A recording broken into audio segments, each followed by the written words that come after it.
1460 AM. WNJC, Washington Township, Philadelphia.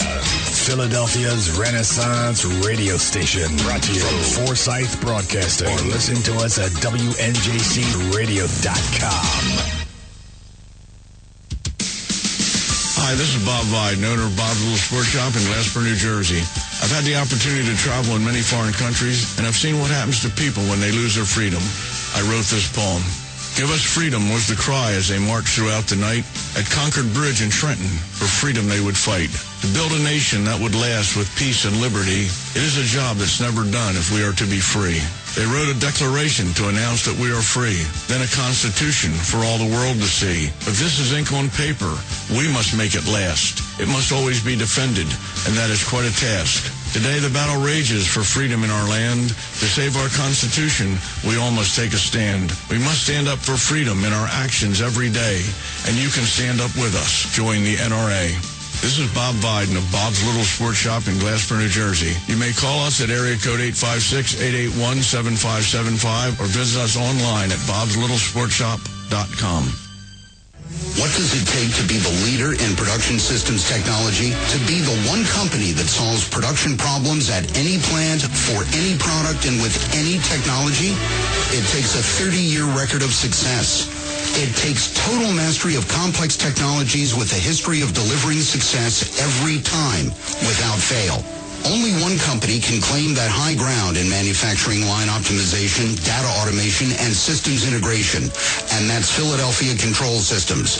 In factories worldwide, Philadelphia Control Systems programs, software, and engineering solutions deliver optimal performance and output flow with a record that can't be matched. Any plant, any product, any technology. Philadelphia Control Systems, the leader in production automation since 1982. 800-335-9811. PCS4automation.com. That's PCS, the number 4, automation.com. Oh, how I'm longing for the day when I'm back at Orchid Bay, where the silver water glistens in the sun. When is the last time you raced a small boat across wide open water? Tired of snow, traffic jams, cold weather? You need a refreshing change of scenery, a world away. The Bahama Islands have vacation rental homes and apartments. Enjoy spectacular nature in the Abacos Islands. Enjoy refreshing Caribbean beauty, fishing, snorkeling, scuba, the beach. www.enjoyabaco.com. That's ABACO. Enjoyabaco.com. As I sail across the sea of Abaco, smiling 'cause I know only one more mile to go. Enjoyabaco.com. Hello, I'm Reverend Carl Kelly, and I head up the Frederick Douglass Foundation of Indiana. President Obama's attacks on the Constitution continues to be aided and abetted by one of his trusted allies in Congress, ultra-liberal Democrat Andre Caution of Indianapolis, nationally known for his infamous racial rants against the Tea Party. I want to tell you about J.D. Manier. J.D. will be a representative for the people of the 7th District. J.D. Manier is a pro-growth Reagan conservative and is co-host of the conservative Commandos Radio show. He is asking you to join his army of supporters in order to defeat Carson and go to Washington to demand special prosecutors for Benghazi, the IRS, and other scandals. J.D. is interested in what's good for the people of the 7th District, not Nancy Pelosi. He will promote strong economic growth and jobs by getting the government off the backs of the people, voting for tax cuts and slashing regulations. Help elect a pro-life defender of freedom who will strongly support Israel, vote to cut wasteful spending, and battle to repeal Obama's socialist agenda. Log on to ManierForCongress.com and donate today. That's MINIEAR for Congress.com. Paid for and authorized by the J.D. Manier for Congress Committee. I'm J.D. Manier, candidate for the U.S. House of Representatives, Indiana District 7, and I approve of this message.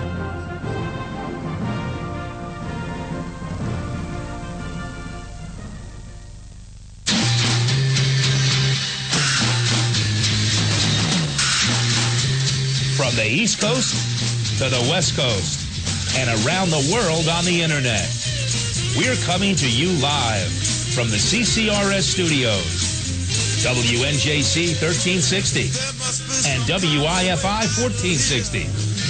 This is the Conservative Commandos radio show with your host, Rick Trader. The Conservative Commandos radio show, where the newsmakers go to be heard.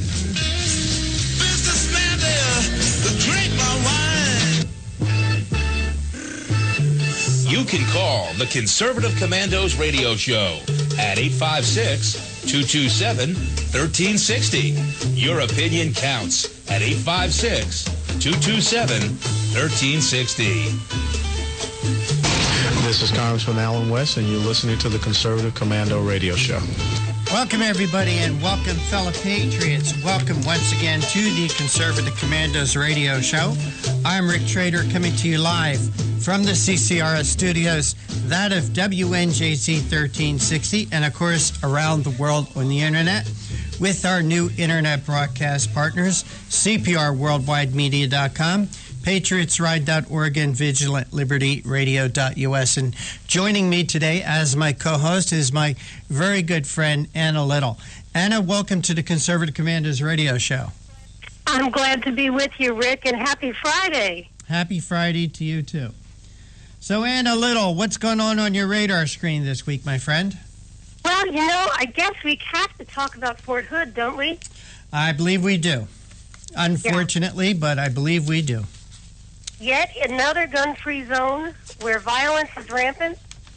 I don't know. It seems to me like if we armed a few people on that military base, that maybe, we could have stopped the carnage or perhaps avoided it altogether. What are your thoughts, Rick? Oh, I totally agree, Anna. These gun-free zones are targets. You get these nuts that sit in their basement all day or in their mother's basement all day, in the case of that shooter up in Sandy Hook, Connecticut, and play these violent video games for 12 hours a day. And this is what they come out and they look for easy targets. And where are the easy targets? Anna, there are people that are unprotected in these gun-free zones. Have you noticed that these shootings take place in these gun-free zones, be it a school, be it a university, be it a movie theater, and now our military bases seem to be targets? This is what we get. Yeah, well, I think at this point, whether it's a terrorist from abroad or a domestic terrorist or somebody who just has a personal dispute with someone else, it seems that the violence cannot be abated because those who are law-abiding in this circumstance are unarmed.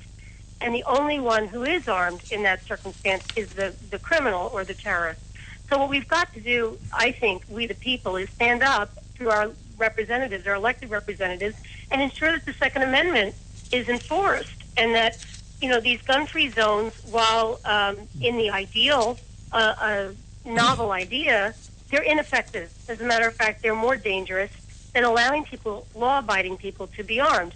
I mean, frankly, the police cannot be everywhere. The police will be the first ones to tell you that. They cannot be everywhere. It's on a military base, and they still can't be everywhere. Right. So what has to happen is we have to enforce that Second Amendment, and I think that when criminals know that you, as a law-abiding citizen, are also armed, they'll be less apt to start with violence, and they will look for other means to affect the crime. And honestly, when you're dealing with loss of property, that is in itself a sin, and we certainly want to avoid that. But the loss of life is certainly the greater damage. So if we can avoid that loss of life in the effecting of the crime, well, I think that's a huge accomplishment. I do too.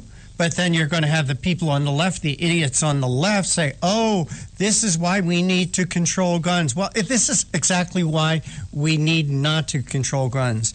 Hey, Anna, I had an opportunity to speak with J.D. Gordon today, and we're going to play the interview that I did with him this morning.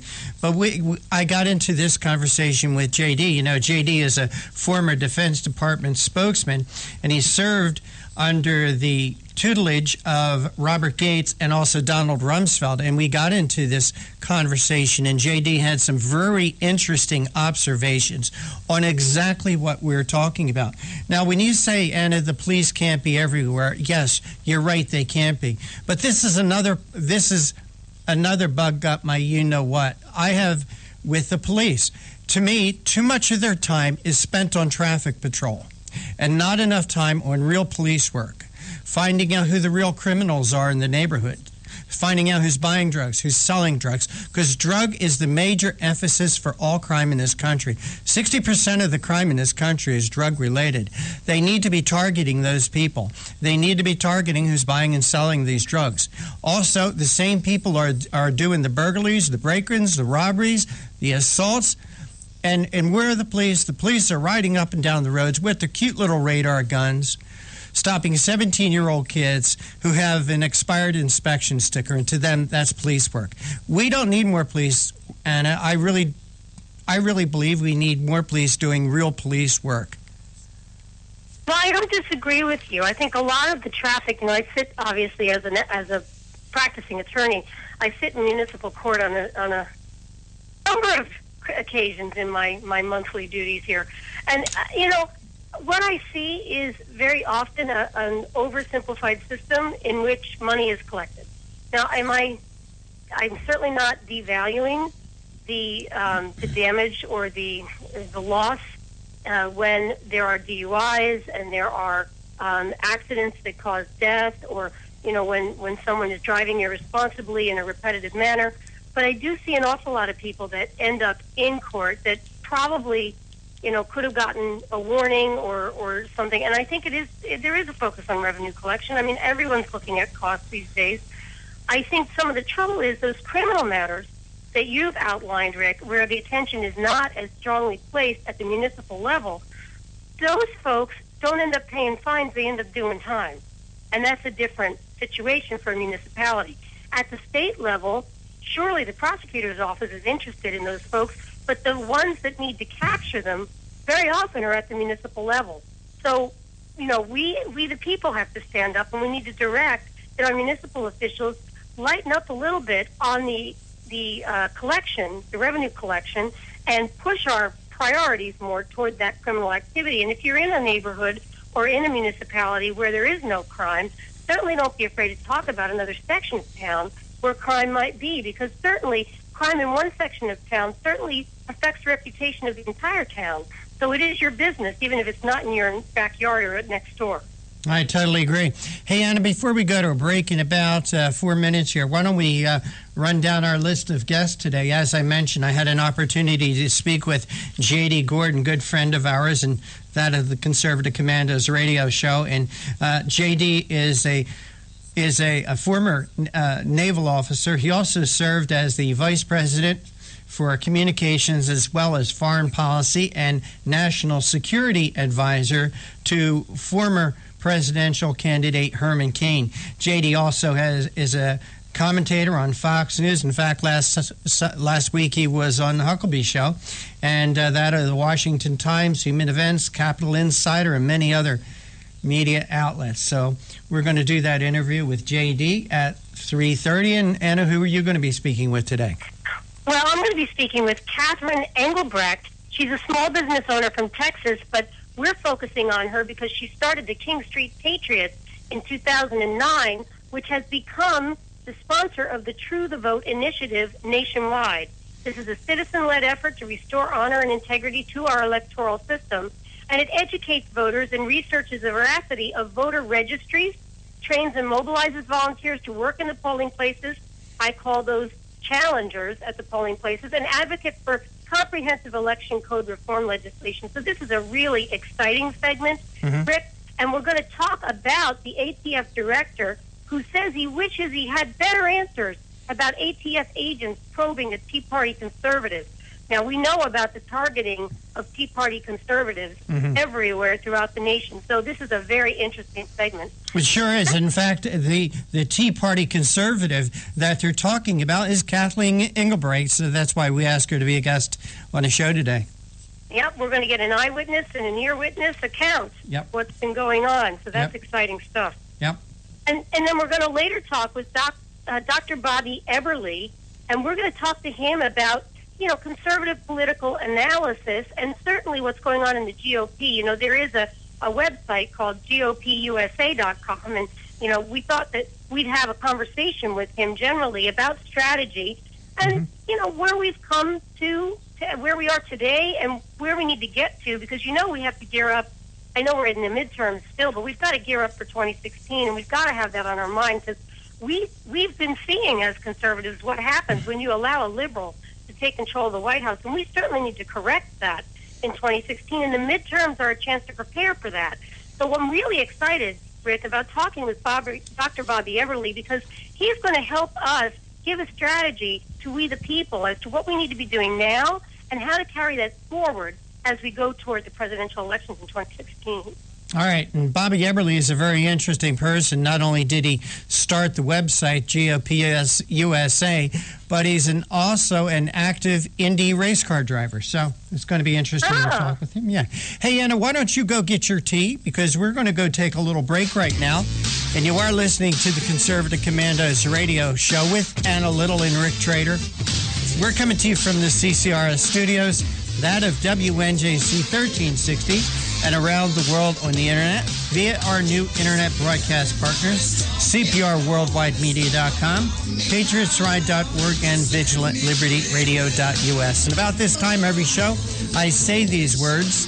Today's show is brought to you by the First Amendment, and it is protected by the Second. Please don't go away, Anna and I will be right back. I really don't care. That's my prerogative. They say I'm nasty, but oh, how longing for the day when I'm back at Orchid Bay, where the silver water glistens in the sun. When is the last time you raced a small boat across wide open water? Tired of snow, traffic jams, cold weather? You need a refreshing change of scenery, a world away. The Bahama Islands have vacation rental homes and apartments. Enjoy spectacular nature in the Abacos Islands. Enjoy refreshing Caribbean beauty, fishing, snorkeling, scuba, the beach. www.enjoyabaco.com. That's ABACO. Enjoyabaco.com. As I sail across the sea of Abaco, smiling 'cause I know only one more mile to go. Enjoyabaco.com. What does it take to be the leader in production systems technology? To be the one company that solves production problems at any plant, for any product, and with any technology? It takes a 30-year record of success. It takes total mastery of complex technologies with a history of delivering success every time, without fail. Only one company can claim that high ground in manufacturing line optimization, data automation, and systems integration, and that's Philadelphia Control Systems. In factories worldwide, Philadelphia Control Systems programs, software, and engineering solutions deliver optimal performance and output flow with a record that can't be matched. Any plant, any product, any technology. Philadelphia Control Systems, the leader in production automation since 1982. 800-335-9811, PCS4automation.com. That's PCS, the number 4, automation.com. Hi, this is Bob Vide, owner of Bob's Little Sports Shop in Glasper, New Jersey. I've had the opportunity to travel in many foreign countries, and I've seen what happens to people when they lose their freedom. I wrote this poem. Give us freedom was the cry as they marched throughout the night. At Concord Bridge in Trenton, for freedom they would fight. To build a nation that would last with peace and liberty, it is a job that's never done if we are to be free. They wrote a declaration to announce that we are free, then a constitution for all the world to see. But this is ink on paper. We must make it last. It must always be defended, and that is quite a task. Today the battle rages for freedom in our land. To save our Constitution, we all must take a stand. We must stand up for freedom in our actions every day, and you can stand up with us. Join the NRA. This is Bob Biden of Bob's Little Sports Shop in Glasper, New Jersey. You may call us at area code 856-881-7575 or visit us online at bobslittle.sportshop.com. You can call the Conservative Commandos radio show at 856-227-1360. Your opinion counts at 856-227-1360. This is Congressman Alan West, and you're listening to the Conservative Commando Radio Show. And welcome back, everyone, and welcome back to the Conservative Commandos Radio Show. And a real quick program note, if you would like to hear a rebroadcast of today's show at 10:10 this evening Eastern, log on to patriotsride.org. That's patriotsride.org for a rebroadcast of yesterday's show at 5 p.m. When we leave you this afternoon, please log on to CPRWorldwideMedia.com. That's CPRWorldwideMedia.com. Click on that Listen Live link. And on Monday afternoon, you could hear a rebroadcast of today's show at VigilantLibertyRadio.us. And don't forget, check out our websites, ConservativeCommandosRadioshow.com and CCRshow.com. Right now on the Conservative Commandos Radio Show site, we have a very interesting video, that of Harry Reid. You know, Harry Reid went on the Senate floor a week ago talking about Obamacare and saying all the Obamacare horror stories are lies, fabrications made up by Republicans. And then the next week, he shows back up on the Senate floor and goes, no, I never said lies. I never said anything like that. And that's Harry Reid. So check out our website, www.conservativecommandosradioshow.com, and you could see that video with Harry Reid lying about lying, or forgetting about lying, or whatever it is. So, Anna, what else is on your radar screen this week, my friend? Well, you know, we always have those same issues that we need to keep calling attention to because you know the mainstream media won't do it. We've got to make sure that we hit on Hillary Clinton for Benghazi. Yes. And I know it's been awfully quiet about that, and I know that's a favorite of yours. But I think we also need to make sure that we are calling attention all the time to this Obamacare situation because it isn't getting any better.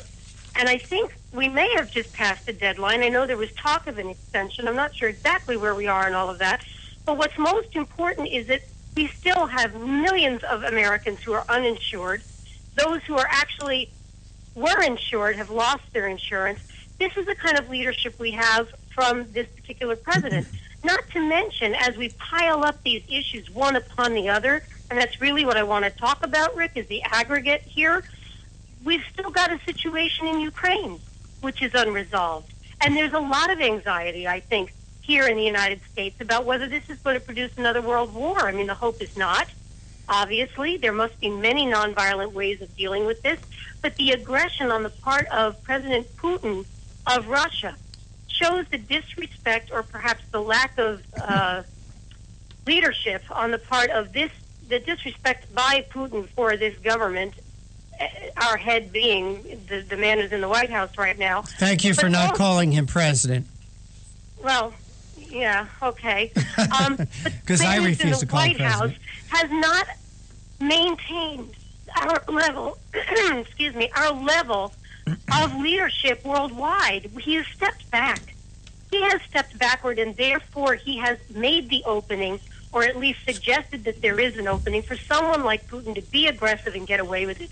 And that's what we're dealing with right now. All of this analysis, Rick, in the aggregate, I mean, add the economy to that. I mean, we are a weakened America today. We recognize that as we the people. That's why we stood up in 2010 and took back the House of Representatives. Yes, we fell short on taking back the U.S. Senate, but it doesn't mean you stop. You continue. It's a little bit more difficult to grab a legislative body wherein the turnover is only every 6 years. Right. So you've got to watch that. Sure. But by the same token, we have to step up and do something. Because if we allow this to continue, we will have Hillary Clinton or her surrogate, whoever that may be, and we will continue this for another 8 years in the war. We can't allow that to happen. We've got to step up as we the people, recognize that America is in a weakened state today, and that if we do nothing, she will be weaker still in years to come. We've got to stand up and turn this around. economy is the first step, in my opinion. Yep. We've got to make sure that Keystone Pipeline, okay, I'm repeating myself, listeners, but listen to it in the aggregate. The Keystone Pipeline has got to happen. We have got to become energy independent. We need to be an exporter and have others dependent on us, or at least in synergy with us. We cannot depend on the Middle East anymore, especially with Russia acting aggressively, China establishing all kinds of presences worldwide. I mean, these are alliances. Put that together with the possibility of a nuclear Iran, and we've got a big problem. And, it's not like it's happening all at once. It's been happening incrementally, and we have not stood up as a leader in the last 8 years to put a stop to any of it. So we, the people, the message is this. It's your government. It was given to you. You have to work hard to keep it. Vigilance, we have to be ever vigilant in order to keep a republic type of society, which is what we have here under our Constitution. So it's up to us. We have got to get active now. We can't wait until January of 2016 when we decide, there's a presidential election this year. Happy New Year, now we're going to be active. Right. No, we have to do it now. If you're listening to this show, you're already active. Congratulations and God bless you for being active. But you are not enough.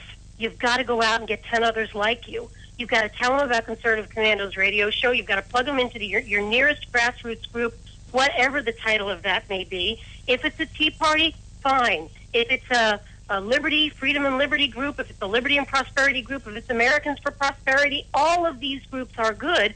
If you don't like those titles, make a title of your own, but get together. Get focused on these issues. Talk about them. With the Internet, Rick, it's not, there's no impediment to being vocal about these things. And the lists are already in formation in every state. We've already been active since Scott Brown, at least since Scott Brown, maybe before that. There are lists available if you network with each other and you can get your message out. And if you're interested in becoming a host of a show like Conservative Commandos Radio, then get yourself started. If you have to do it on the Internet with a blog talk radio, then do it there. But we need a network of these local stations, like our flagship station, that are broadcasting these things. And we need to teach people that, there is a new opportunity. It's not just Pandora. Yep. You can plug into shows like Conservative Commandos Radio Show right on the Internet. And just like you have a list of bookmarks for other pages you visit, you can bookmark us and listen live for the times that you want to plug in, 3 to 5, Monday through Friday, or if you want to listen on those other rebroadcast opportunities, then do it at that time of day. These are the instructions I leave everybody. And Rick, I know I harp on this election-oriented talk, but I think it's incumbent upon we the people to stand up and do something, and it's something that you can't just do for a month or two every 4 years. You have to do it every year so that you're building your base, so that you're informing the public, so that the person who's worried about making the money in the month meet can actually get out there as an informed advocate for their candidate instead of just showing up at the polls. And they can bring others to the polls who might ordinarily have stayed home or perhaps forgotten about Election Day, or maybe they were going to vote the other way because they didn't realize that was the candidate's position on an issue. Okay. Hey, Anna, before I go to a break, our good friend Mary Brockman is out in Ohio. And she just sent this message to me, and I wanted to read it. She said, on Wednesday, I went to the restaurant where Carol works. I think that's her daughter. And in the parking lot, there was a truck with a decal on the back. Do you know what that decal said? I certainly do not. I'll have to wait to hear from there. Anna's Army. Oh, my goodness. Yeah. Isn't that awesome? Hey, Anna, let's go. Oh, it is awesome. And that's from Mary. That's from our very good friend, Mary Brockman, out there in Ohio. But you are listening to the Conservative Commandos radio show with Anna Little and Rick Trader. And we're coming to you live from the CCRS studios, that of WNJC 1360, and around the world on the Internet. And just what Anna was saying, hey, we got a network, we got to get out, we got to work. There's an Anna's Army bumper sticker on a truck out in Ohio. Way to go, girl. Way to go, Anna. Thank you for that, Mary Brockman. Don't go away. On the other side, we're going to play the interview that I did with J.D. Gordon this morning. You're listening to the Conservative Commandos radio show. Be right back. They say I'm nasty, but What does it take to be the leader in production systems technology? To be the one company that solves production problems at any plant, for any product, and with any technology? It takes a 30-year record of success. It takes total mastery of complex technologies with a history of delivering success every time, without fail. Only one company can claim that high ground in manufacturing line optimization, data automation, and systems integration, and that's Philadelphia Control Systems. In factories worldwide, Philadelphia Control Systems programs, software, and engineering solutions deliver optimal performance and output flow with a record that can't be matched. Any plant, any product, any technology. Philadelphia Control Systems, the leader in production automation since 1982. 800-335-9811, PCS4automation.com. That's PCS, the number 4, automation.com. Oh, how I'm longing for the day when I'm back at Orchid Bay, where the silver water glistens in the sun. When is the last time you raced a small boat across wide open water? Tired of snow, traffic jams, cold weather? You need a refreshing change of scenery, a world away. The Bahama Islands have vacation rental homes and apartments. Enjoy spectacular nature in the Abacos Islands. Enjoy refreshing Caribbean beauty, fishing, snorkeling, scuba, the beach. www.enjoyabaco.com. That's ABACO. Enjoyabaco.com. As I sail across the sea of Abaco, smiling 'cause I know only one more mile to go. Enjoyabaco.com. Hi, this is Bob Viden, owner of Bob's Little Sports Shop in Glasper, New Jersey. I've had the opportunity to travel in many foreign countries, and I've seen what happens to people when they lose their freedom. I wrote this poem. Give us freedom was the cry as they marched throughout the night. At Concord Bridge in Trenton, for freedom they would fight. To build a nation that would last with peace and liberty, it is a job that's never done if we are to be free. They wrote a declaration to announce that we are free, then a constitution for all the world to see. But this is ink on paper. We must make it last. It must always be defended, and that is quite a task. Today the battle rages for freedom in our land. To save our Constitution, we all must take a stand. We must stand up for freedom in our actions every day, and you can stand up with us. Join the NRA. This is Bob Viden of Bob's Little Sports Shop in Glasper, New Jersey. You may call us at area code 856-881-7575 or visit us online at bobslittlesportshop.com. Hello, I'm Reverend Carl Kelly, and I head up the Frederick Douglass Foundation of Indiana. President Obama's attacks on the Constitution continues to be aided and abetted by one of his trusted allies in Congress, ultra-liberal Democrat Andre Carson of Indianapolis, nationally known for his infamous racial rants against the Tea Party. I want to tell you about J.D. Manier. J.D. will be a representative for the people of the 7th District. J.D. Manier is a pro-growth Reagan conservative and is co-host of the conservative Commandos Radio show. He is asking you to join his army of supporters in order to defeat Carson and go to Washington to demand special prosecutors for Benghazi, the IRS, and other scandals. JD is interested in what's good for the people of the 7th District, not Nancy Pelosi. He will promote strong economic growth and jobs by getting the government off the backs of the people, voting for tax cuts and slashing regulations.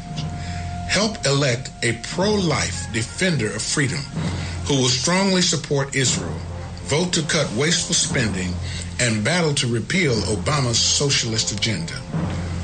Log on to ManierForCongress.com and donate today. That's MINIEAR for Congress.com. Paid for and authorized by the J.D. Manier for Congress Committee. I'm J.D. Manier, candidate for the U.S. House of Representatives, Indiana District 7, and I approve of this message.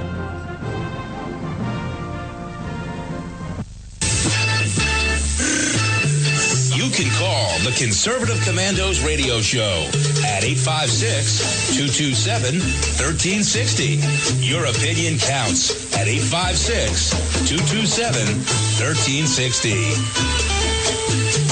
This is Congressman Alan West, and you're listening to the Conservative Commando Radio Show. And welcome back, everybody. Welcome back, fellow patriots. Welcome back once again to the Conservative Commandos Radio Show with Anna Little and yours truly, Rick Trader. And, you know, for quite some time, people would say to me, you know, Rick, I'd love to listen to the Conservative Commandos, but I work during the day, and I'm one of the people that actually produce for a living, that I wish there was another time we could listen. Well, we've got great news for people like that. If you would like to hear a rebroadcast of today's show at 10:10 this evening Eastern Time, please log on to patriotsride.org. That's patriotsride.org. Now, at 5 o'clock, when we go off the air live, that's 5 o'clock Eastern Time, you could also hear a rebroadcast of yesterday's show by logging on to www.cprworldwidemedia.com. That's cprworldwidemedia.com for a rebroadcast of yesterday's show. And Monday afternoon, if we said something today that you like, Monday afternoon you can hear it again, a rebroadcast at vigilantlibertyradio.us. So there's all kinds of ways to listen to the Conservative Commandos.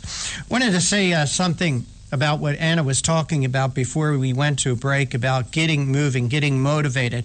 Anna started this organization called Anna's Army out here in New Jersey a few years ago, and our good friend Mary Brockman in Ohio messaged me and said, I saw an automobile, I think she said it was a truck, with an Anna's Army bumper sticker out there in Ohio. Well, that's how things get spread. That's how things get around. And just think of it this way. If you go out to talk to 5 people about issues that are important to you, and then those 5 people go out and talk to 5 more people, I think you can begin to see how we can get our message across. Also, you're a listener to Conservative Commandos Radio Show. Tell 5 friends about us. Ask 5 friends to listen to our show, and ask them to ask 5 friends to listen to our show, and that's how we help spread the word too. Well, this morning I had an opportunity to speak with a very good friend of the Conservative Commandos Radio Show, J.D. Gordon, about the shooting at Fort Hood, and I wanted to get J.D.'s feelings about this because J.D., and as I'll explain in the introduction, is a retired naval officer, also worked for the Department of Defense with Donald Rumsfeld and Robert Gates. So I thought it was very important that we get J.D. on the phone. J.D. now is in Spain, but he did set a little time for us to give me a call this morning, and that sets up this next interview. So, Mr. John Forsyth, Jr., if you play that, I'd appreciate it. Welcome, everybody, and welcome, fellow patriots, and welcome once again to the Conservative Commandos Radio Show. Joining us now is J.D. Gordon. J.D. is the former Defense Department spokesman for the Western Hemisphere in the Office of the Secretary of Defense, serving under both Secretaries Rumsfeld and Robert Gates. J.D. is a retired naval officer, also served as Vice President of Communications as well as Foreign Policy and National Security Advisor to the former presidential campaign of Herman Cain. J.D. is a contributing columnist and commentator to Fox News, The Washington Times, Human Events, Capital Insider, and other media outlets, and is a Fox News contributor. J.D., welcome back to the Conservative Commandos Radio Show. I understand you're coming to us from Madrid, Spain this morning. Right. Thanks for having me on the show, Rick. It's a pleasure to join you as always. Well, J.D., I really appreciate you taking time for us today. But, J.D., once again, we've had another tragedy, another shooting at a military base, and we wanted to get your thoughts and feelings about this most recent tragedy at Fort Hood. Well, it's obviously a terrible tragedy for the whole country anytime we have a shooting like that. And I think a lot of people are trying to read into it certain things. And my first impression was that really this is a guy that was mentally unstable.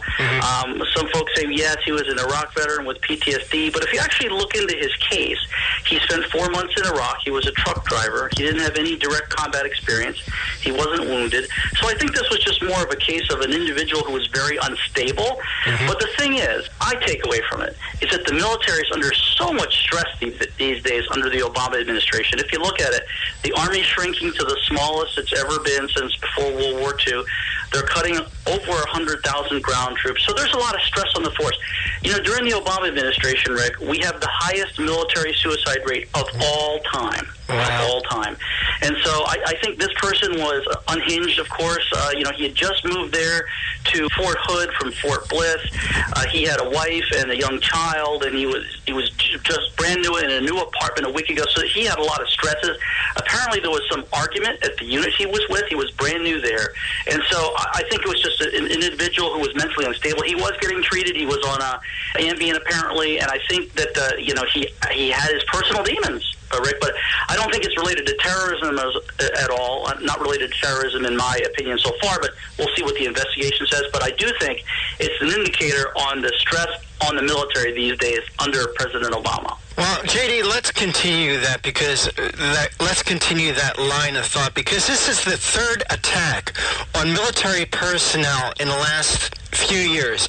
Is this administration not protecting our men and women in the armed services and making them vulnerable to these types of attacks on military bases here in our country? I don't know about that so much as in this case, at least. I mean, certainly for Fort Hood, they didn't do us any favors, or the military any favors, because they called that workplace violence. When here was a guy, Major Hassan, who killed 13 people at Fort Hood, basically in the name of radical Islam. He had SOA on his business cards, Soldier of Allah. And yet Jay Johnson, our top lawyer at the Pentagon, who is now heads Homeland Security, he called it workplace violence. And so I don't think the Obama administration really has done a good job as far as protecting the military. In this case with Ivan Lopez, who was a guy from Puerto Rico, he was a 34-year-old specialist, I think a guy who was mentally very unstable. I don't really think there's a lot that the Obama administration could do specifically about that, though I do fault them for this culture of stress on the military. That's for sure. And that had to have been a factor in this young man's decision to do what he did. Just the overall stress on the military, these tremendous cuts. He probably didn't have a lot of job security because we're cutting over 100,000 ground troops. We're cutting $1 trillion from defense budgets. So the military retirement's not going to be what it is now when this guy would have retired. So yeah, there are stresses, but very specifically, I couldn't think of anything that Obama or his administration could have done specifically to prevent this incident. JD, as you mentioned, this shooter had mental problems. What about, is it time that we need to do a better job, and I'll use the word, at profiling? Yes and no. In this case, I don't really see how it would have worked. You know, here was a guy who was from Puerto Rico. He was in the police in Puerto Rico. He was an older guy. He was a specialist, which is equivalent to a corporal. Usually most corporals are 20, 22, 23 years old. This guy was 34.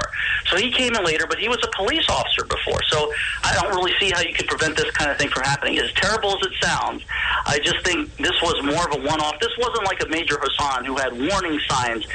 Major Hassan was communicating with Anwar al-Awlaki, one of al-Qaeda's spiritual leaders in Yemen.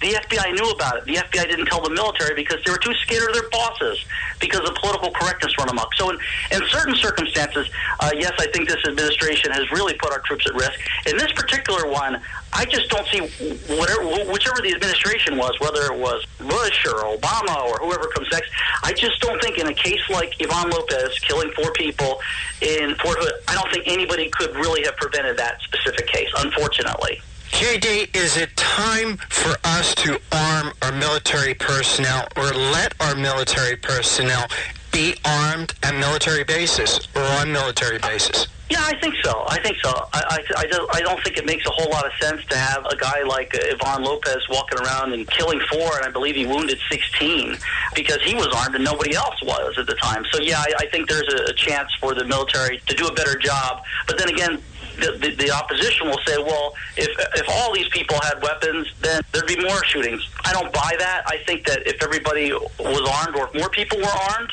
then Ivan Lopez wouldn't carry this out. And if he tried, maybe he would have only killed one person before somebody shot him. Could we make the argument that once again, this political correctness, we have another mass shooting in a gun-free zone? You're right. I mean, certainly there's an argument to be made for that, wherever people don't have weapons. And you wouldn't think on a military base you would need weapons. I mean, really, you wouldn't think that. But you're right. You know, we've had these mass shootings. We had Fort Hood with Major Hassan, killed 13 people. We had Aaron Alexis, who was the guy who was the Navy Yard shooter, also, killed well over a dozen people at the Navy Yard in Washington. And that was just not long ago. It was last year, not long ago as well, because nobody was armed except for security, and they took too long to get to the scene. So, yeah, I think you could make an argument for people being armed on military bases, and maybe it'd make it safer. Well, not just military bases, JD. Let's take it off the military basis and say when you look at the locations of these mass shootings, it's schools, colleges, universities, hospitals, military bases, movie theaters, all places that are gun-free zones. And also, if you look at our major cities, which are crime-infested, where you have most of our gun violence, most of the most restricted gun laws are in our big cities. Yeah, I agree with you. You know, that's really ironic that you mentioned. I'm glad you mentioned it as well. Emily Miller's book is great, too. Emily Gets Her Gun from the Washington Times. I don't know if you've had a chance to see it. Excellent book. And it talks about those points. In these gun-free zones, that's where you have these mass shootings. So I do think that we should have armed guards in schools, in movie theaters, libraries, university campuses. We need more armed guards, frankly, to deter crazy people like this Ivan Lopez, who just killed 4 people in Fort Hood, like this crazy Aaron Alexis, who killed over a dozen at the Navy Yard in Washington, D.C. Had you have more people that are armed, and there are people armed on military bases, the gate sentries, et cetera, but I think you need more people that are armed, especially gun-free zones. Gun-free zones is where the people who want to commit mass murder know where to go, because it's like no one's going to have a gun there except me. So I don't agree with gun-free zones. I think that they're self-defeating. All right, J.D., that's a great thought, and we have had Emily Miller on our show before. In fact, thanks to you, and we also met her down at CPAC. J.D., could you hold just through a short break for us? All right, we are going to take a little break right now. You're listening to the Conservative Commandos radio show with Anna Little and Rick Trader, and we're coming to you live from the CCRS studios, that of WNJT 1360, and around the world on the internet via our internet broadcast partners, CPRWorldwideMedia.com, PatriotsRide.org, and VigilantLibertyRadio.us. And don't forget, check out our websites, ConservativeCommandosRadioshow.com and CCRShow.com. Don't go away. We'll be right back to continue our interview with J.D. Gordon.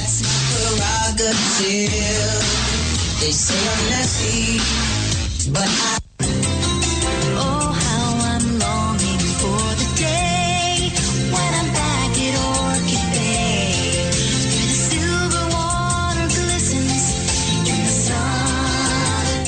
When is the last time you raced a small boat across wide open water? Tired of snow, traffic jams, cold weather? You need a refreshing change of scenery, a world away. The Bahama Island rental homes and apartments. Enjoy spectacular nature in the Abacos Islands. Enjoy refreshing Caribbean beauty, fishing, snorkeling, scuba, the beach. www.enjoyabaco.com. That's ABACO. Enjoyabaco.com. As I sail across the sea of Abaco, the smiling coast I know, only one more mile to go. EnjoyAbaco.com. What does it take to be the leader in production systems technology? To be the one company that solves production problems at any plant, for any product, and with any technology? It takes a 30-year record of success. It takes total mastery of complex technologies with a history of delivering success every time, without fail. Only one company can claim that high ground in manufacturing line optimization, data automation, and systems integration, and that's Philadelphia Control Systems. In factories worldwide, Philadelphia Control Systems programs, software, and engineering solutions deliver optimal performance and output flow with a record that can't be matched. Any plant, any product, any technology. Philadelphia Control Systems, the leader in production automation since 1982. 800-335-9811. PCS4automation.com. That's PCS, the number 4, automation.com. Hi, this is Bob Viden, owner of Bob's Little Sports Shop in Glasper, New Jersey. I've had the opportunity to travel in many foreign countries, and I've seen what happens to people when they lose their freedom. I wrote this poem. Give us freedom was the cry as they marched throughout the night. At Concord Bridge in Trenton, for freedom they would fight. To build a nation that would last with peace and liberty, it is a job that's never done if we are to be free. They wrote a declaration to announce that we are free, then a constitution for all the world to see. But this is ink on paper. We must make it last. It must always be defended, and that is quite a task. Today the battle rages for freedom in our land. To save our Constitution, we all must take a stand. We must stand up for freedom in our actions every day, and you can stand up with us. Join the NRA. This is Bob Viden of Bob's Little Sports Shop in Glasper, New Jersey. You may call us at area code 856-881-7575 or visit us online at bobslittle.sportshop.com.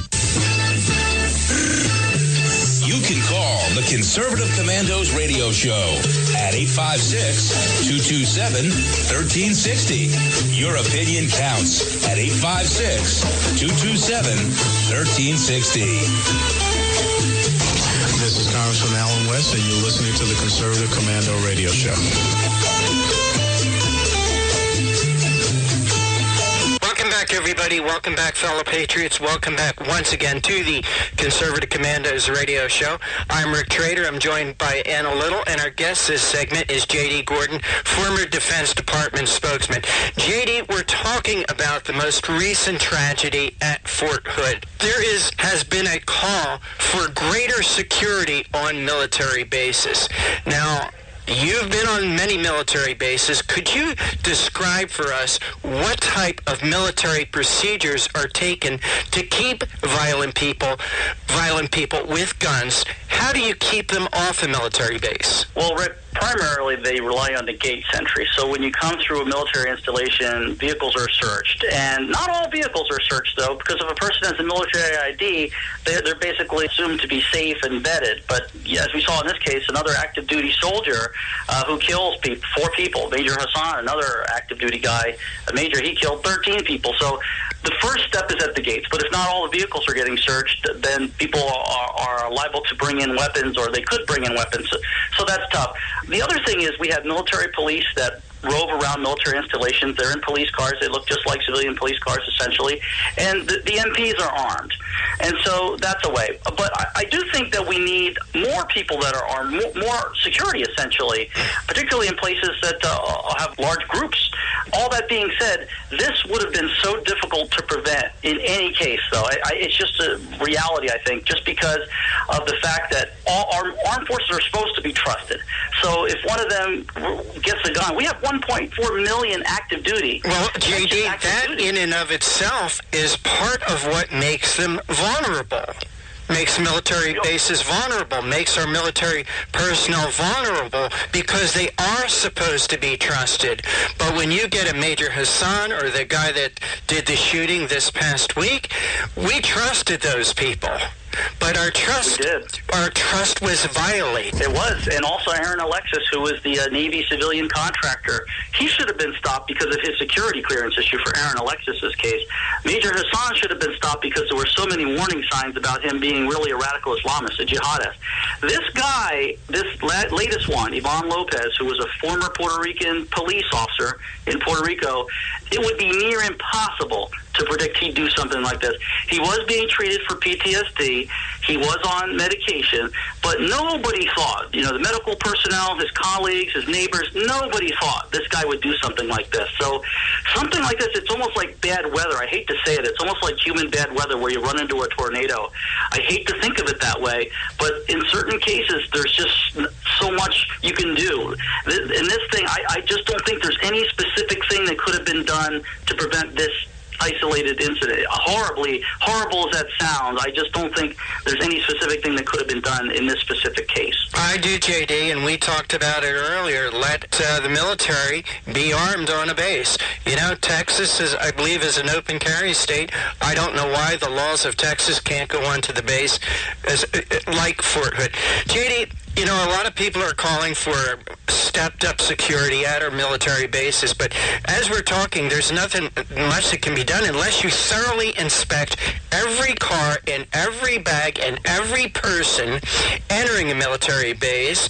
No soldier is safe unless you permit them to arm themselves. Right, yeah, you know, I agree with you there. The only issue with searching all those cars is the cost. I mean, Obama is already cutting $1 trillion in defense budgets over the next decade. We're going to go down from 280 ships to 230. We're cutting over 100,000 ground troops from the Army. The Air Force has about 5,000 planes. It'll go to 4,000. We're having so many massive cuts. The last thing that the administration or the Pentagon's going to want to do is spend more money, even though it could be required to help prevent these kind of Fort Hood shootings like we had this year, like we had with Major Hassan, and also like we had Aaron Alexis at the Washington Navy Yard. I think having the troops be armed on bases is a good step, but even then, I don't know if that would have stopped this latest incident, because he did kill 4 people, 116. I think it's a good thing to do. Don't get me wrong. I think it's a good thing to do. I'm all for military people on bases to be armed if they so choose to carry. I support that 100%. I just don't know if that would have stopped this very specific incident with Ivan Lopez. You know, JD, in this situation, the perpetrator killed himself. Major Hassan, he's still alive, paralyzed, has been tried and sentenced, and to death, I do believe. Yes. Okay. Yes, and in the Navy Yard shooting, that person also killed themselves.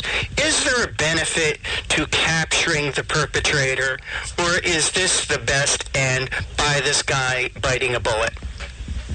I think it's always better to capture them, because it's good to interrogate them, to try to learn why they did it, to try to prevent these type of things from happening again. I think in the case of Aaron Alexis, you would have found he was also unstable. You know, he was a violent video game addict. He would miss work because he was up till 2 in the morning, killing hundreds of people by these violent video games. So you would have learned that directly from him. I think for Ivan Lopez, if you would have captured him, you would have found out why he did it. If he was radicalized online, or if he was just, you know, having a bad day, or what it was. But I think it's generally better to capture them so you can interrogate them and try to prevent the next one. Well, you know, JD, you mentioned video games. The shooter up in Connecticut at Sandy Hook, another video game player, lived in his mother's basement, played violent video games 12 hours a day, and you see the results. JD, so here another soldier, another mass shooting at another military base. Do you think that this is a copycat crime, or is there a bigger problem within the military? Well, I think overall there's a bigger problem in the military, and that's the stress on the force. People are stressed out. People that are already marginalized or not marginal, they just basically people that are on the fence between mental illness and sanity, like this guy, Ivan Lopez. If you add into the fact that the military is cutting 100,000 ground troops from the Army, making it the smallest since World War II, cutting $1 trillion in defense budgets over the next decade, cutting money back for college education, making health care more expensive for the military, reducing benefits that they're getting, that all adds stress. It's like logs on a fire.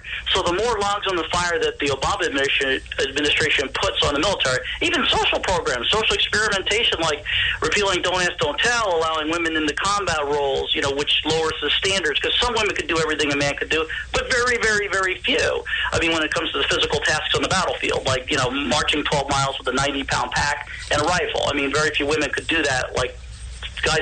Not even all guys can do that, frankly. And so I think as you see this kind of chipping away at the military that Obama is continually doing, he's been doing it for 5 years. Like I mentioned, military suicides are at an all-time high under President Obama. So if you add in all that stress, a guy that's on the fence between, like I said, between mental illness and sanity, a guy like Ivan Lopez, he could just snap. So I think the conditions that Obama set on the military were definitely, I would say, a contributory factor. I wouldn't say the direct cause, but I would say it helped set the environment where this guy went from mental illness to being on the fence, perhaps, to doing something and snapping like this. Well, J.D. Gordon, I want to thank you so much for joining us today on the Conservative Commandos radio show. And I know you have a new article out today. I believe it's in the Orlando Sentinel. And please give our listeners a website where they could continue to follow you, to continue to follow your writings. Absolutely. Yeah, I have a column in the Orlando Sentinel today about Venezuela and why President Obama is not standing up for freedom and democracy there. They could look at my website, which is jdgordoncommunications.com, and I'm also a senior fellow at Let Freedom Ring. And Let Freedom Ring also has a website based there in Philadelphia, so I hope folks can check out the organization too, Let Freedom Ring. Well, J.D. Gordon, very good friend of mine, very good friend of Conservative Commandos radio show, very good friend to all conservatives. I want to thank you so much for your time today. Thank you so much, Rick. Always a pleasure. A pleasure to join you from Spain this time. Take care. God bless. All right, that was our interview with J.D. Gordon this morning. I want to thank J.D. for calling in from Madrid, Spain, interrupting his vacation. And you are listening to the Conservative Commandos radio show with Anna Little and Rick Trader, coming to you live from the CCRS studios, that of WNJC 1360, our flagship station in Philadelphia, and around the world on the internet with our new internet broadcast partners, CPRWorldwideMedia.com, PatriotsRide.org, and VigilantLibertyRadio.us. Please don't go away. On the other side, we're going to be speaking with Catherine Engelbrecht, who is the founder and president of Truth Vote. What does it take to be the leader in production systems technology? To be the one company that solves production problems at any plant, for any product, and with any technology? It takes a 30-year record of success. It takes total mastery of complex technologies with a history of delivering success every time, without fail. Only one company can claim that high ground in manufacturing line optimization, data automation, and systems integration, and that's Philadelphia Control Systems. In factories worldwide, Philadelphia Control Systems programs, software, and engineering solutions deliver optimal performance and output flow with a record that can't be matched. Any plant, any product, any technology. Philadelphia Control Systems, the leader in production automation since 1982. 800-335-9811, PCS4automation.com. That's PCS, the number 4, automation.com. Oh, how I'm longing for the day when I'm back at Orchid Bay, where the silver water glistens in the sun. When is the last time you raced a small boat across wide open water? Tired of snow, traffic jams, cold weather?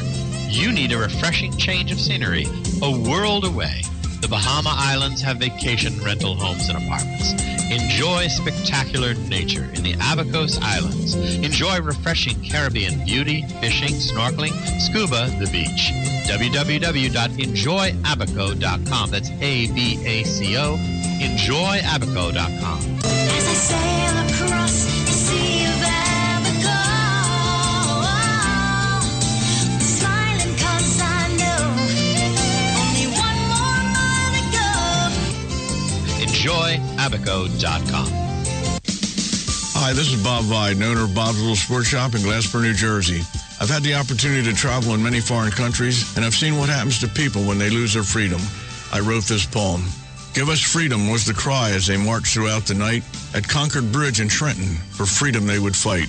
To build a nation that would last with peace and liberty, it is a job that's never done if we are to be free.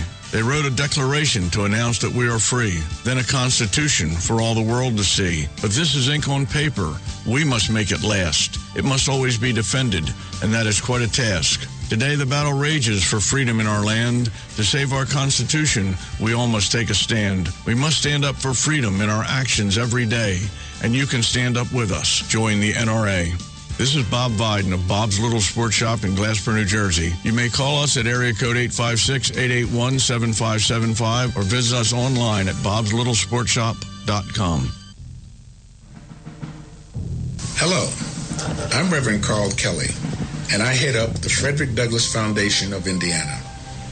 President Obama's attacks on the Constitution continues to be aided and abetted by one of his trusted allies in Congress, ultra-liberal Democrat Andre Caution of Indianapolis. nationally known for his infamous racial rants against the Tea Party. I want to tell you about J.D. Manier.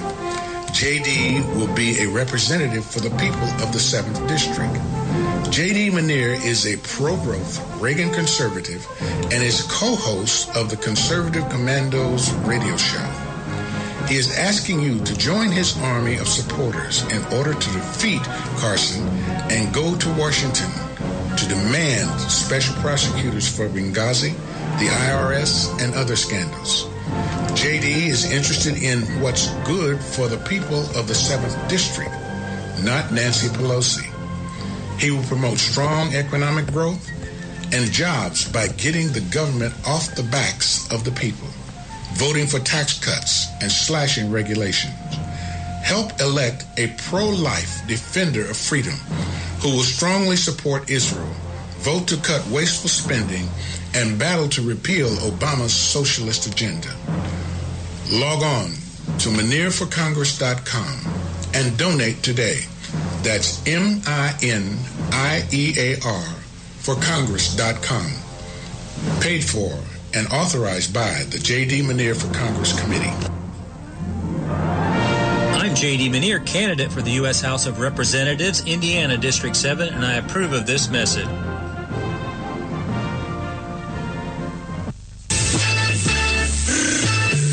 You can call the Conservative Commandos Radio Show at 856-227-1360. Your opinion counts at 856-227-1360.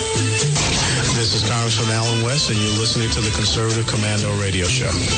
And welcome back, everybody, and welcome back, fellow patriots. Welcome back once again to the Conservative Commandos Radio Show.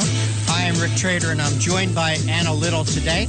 And if you'd like to hear a rebroadcast of today's show at 10:10 this evening, East Coast time, please log on to patriotsride.org. That's patriotsride.org. And at 5 p.m., as soon as we end our live broadcast today, you can hear a rebroadcast of yesterday's show by logging on to cprworldwidemedia.com. And if you want to hear a rebroadcast of today's show, Monday afternoon, place for that is vigilantlibertyradio.us. And with that, Anna Little, we do have our next guest with us, and please make the introduction. The honor is mine, Rich Trader. We have Catherine Engelbrecht. She is the founder and president of King Street Patriots and True the Vote. Catherine Engelbrecht is a small business owner from Texas. In 2009, she started King Street Patriots to support and defend American exceptionalism, constitutional governance, and civic duty. From King Street Patriots came the True the Vote initiative, a citizen-led effort to restore honor and integrity to our electoral system. True the Vote educates voters, researches the veracity of voter registries, trains and mobilizes volunteers to work in polling places, and advocates for comprehensive election code reform legislation. This is a patriot, a true American patriot, Catherine Engelbrecht. Welcome to the Conservative Commandos Radio Show. No, thanks so much for having me. Well, I want to thank you, first of all, for taking the initiative to found King Street Patriots and True the Vote. I follow you very frequently on Twitter and on Facebook, and I'm in your email stream, and I very much enjoy all the information that you share, and I think it's very effective among the grassroots and we the people at getting our message out that we are in charge and that our elected officials need to answer to us. So thank you very, very much. No, absolutely. We're all in this together. We certainly are, for better or for worse, right? Yes. Now, about True the Vote. True the Vote is the initiative that's supposed to make it clear to all those that are participating in the election process that they have to have a legitimate eligibility to vote, or your effort is going to be to eliminate that opportunity for fraud. Am I right about that? Right. I mean, True the Vote is a decidedly nonpartisan initiative. Our stance is that every eligible American deserves the opportunity to participate in an election that is free and fair, and where they can be confident that their vote both counts and will be counted. And a big part of that is making citizens aware of their responsibility to the process on many, many levels and in many, many ways. We are in a perilous spot in our country because I think for too long we've forgotten that citizens have an obligation to serve inside the polls and throughout the process. And that's what True the Vote is about, is making those connections and getting people back engaged to support the integrity of everyone's vote. And do you have an education component to the plan that you're carrying out here with True the Vote? Absolutely. We not only do we message from a national perspective, but we like to try and empower local election integrity initiatives across the country because, God bless the 10th Amendment. All of our states run their elections differently, and state to state, oftentimes counties run their elections differently. And so you really do have to be in touch with what's going on in your local community in order to be optimally effective.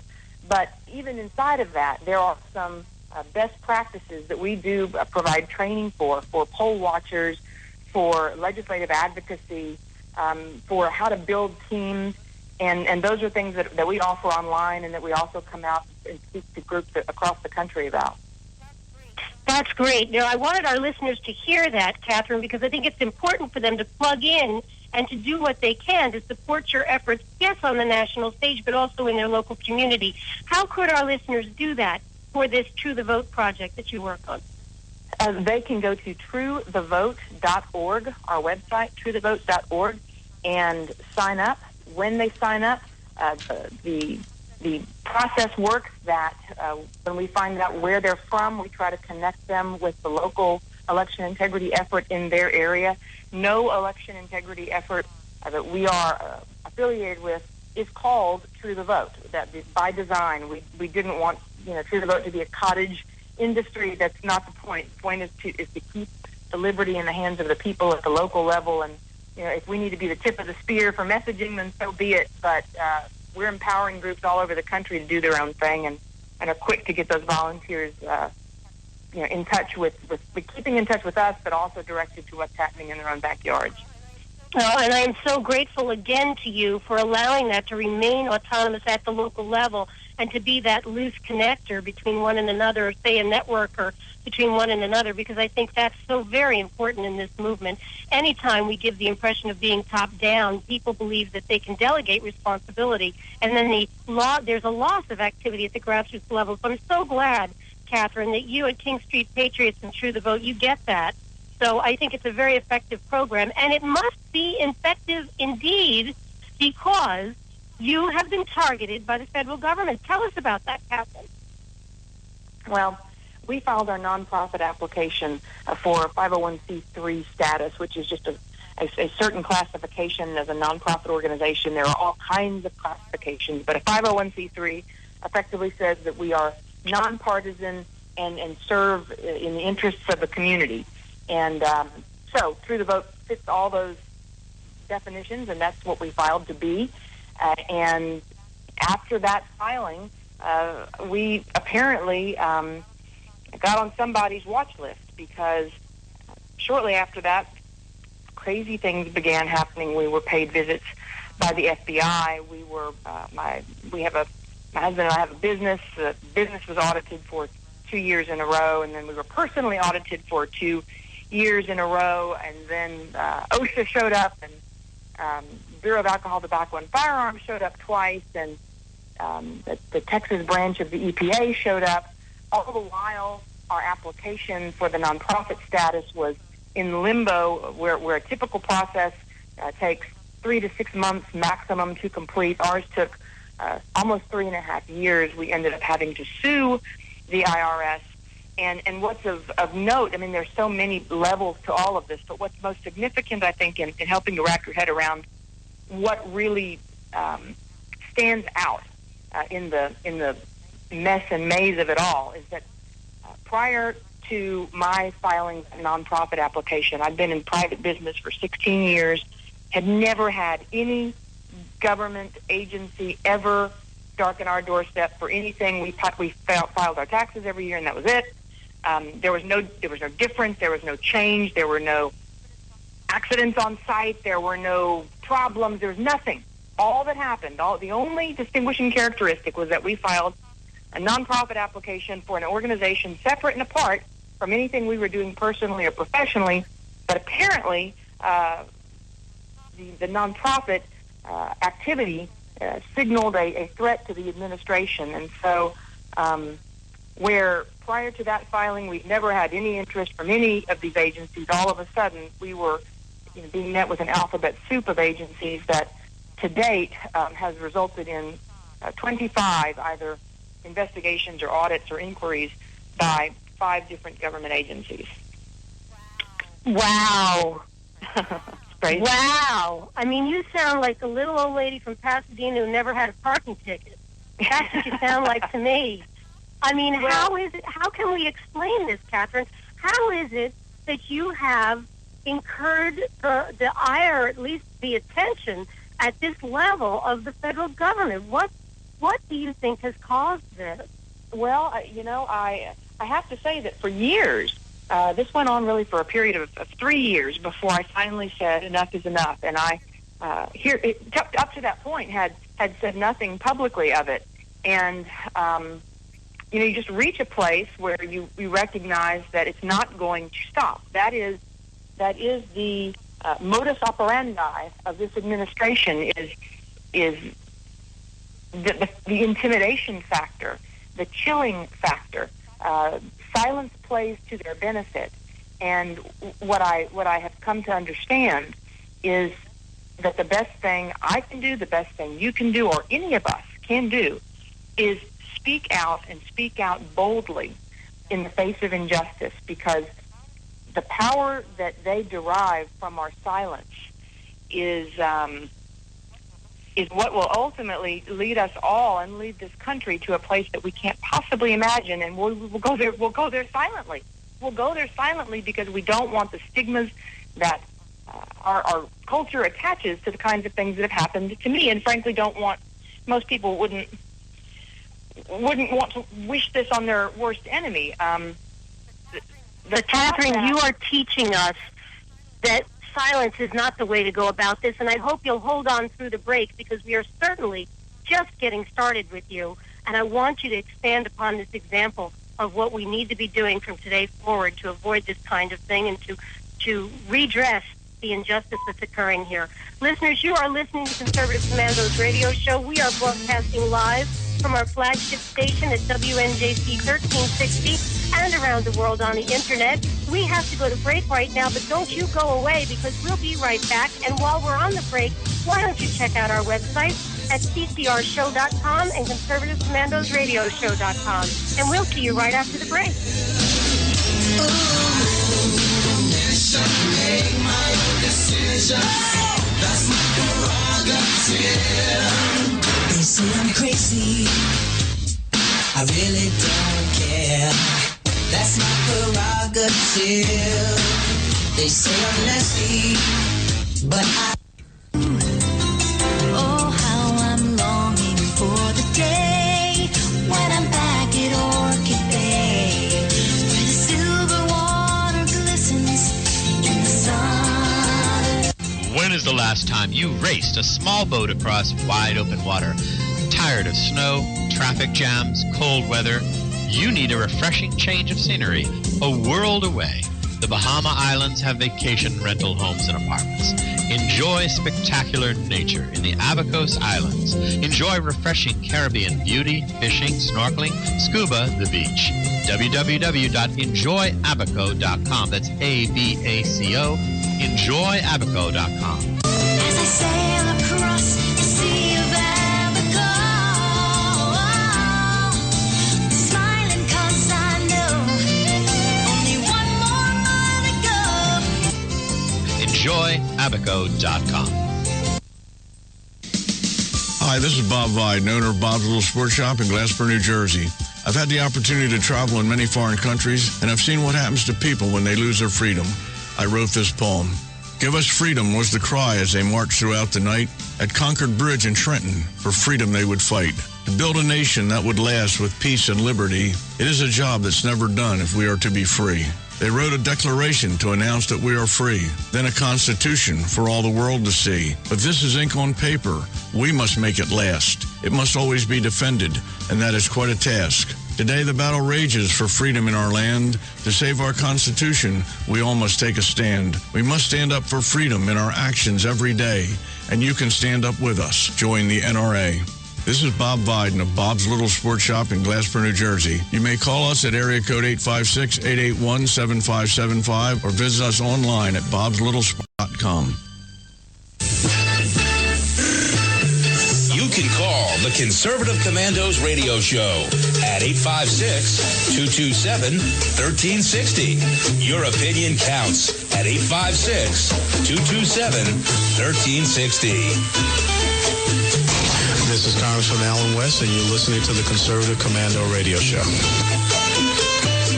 Welcome back, listeners. Welcome back to Conservative Commandos Radio Show, broadcasting live from our flagship station, WNJC 1360, and around the world on the Internet. This segment, we are speaking with Catherine Engelbrecht. She's the founder and president of King Street Patriots and the True the Vote Project. And she's talking to us today about the ATF director who has no better answers, absolutely no information to share about the targeting, I'm going to use that term, targeting, of Catherine Engelbrecht's business and King Street Patriots and True the Vote. Catherine, let's pick up where we left off before the break. I think it's very important that you talk to our listeners about what's been going on. You know, I think Congressman Jim Jordan was in your corner during an investigation down there in Congress. Why don't you tell us a little bit about what happened down there? Sure. Well, Congressman Jim Jordan has been a real hero throughout the whole process and has really tried to address each of the federal agencies as he's had opportunity to understand what they knew about the visits that were paid to our offices, be it on the nonprofit organization side or in our professional capacity. And of late, the questions landed at the ATF.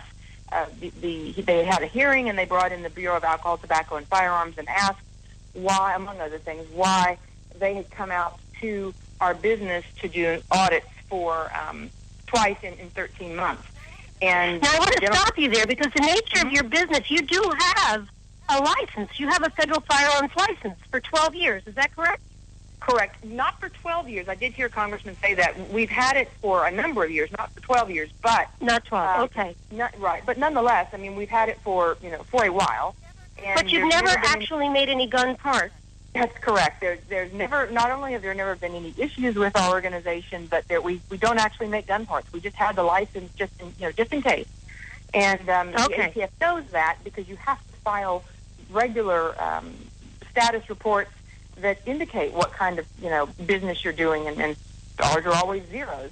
But it's also very, very important to acknowledge that part of holding an SFL license is that you agree to the potential for an audit every 12 months. So the fact that they came out twice in 13 months is, by the books, acceptable. And that is the case with every agency that came out in such rapid succession. They all came and conducted themselves professionally and held to the expectations I would imagine of what an audit might look like in any other case, and we complied fully every single time. My question isn't, and my issue really isn't with the people that came out. They were doing their job. My question is, who pointed them at us, and how is it possible that for 16 years, nothing, and then all of a sudden, one after the next, after the next, after the next? To me, it's hard to make a case other than interagency coordination designed to target and intimidate private citizens that are perceived to be threats to the administration. That's really the only thing that makes sense. Yeah, and I'll tell you this, when things don't make sense, somebody's usually up to no good, and the conclusion you've come to would it be in line with that premise, and that's something that I've repeated over and over in my experience in politics, which has at times been a bumpy ride as well. That's right. I'm referring to an article here, and I think I need to give it credit, this article by Susan Jones of CNSnews.com entitled ATF Director, Wish I Had Better Answers, about ATF agents probing a Tea Party conservative, namely yourself.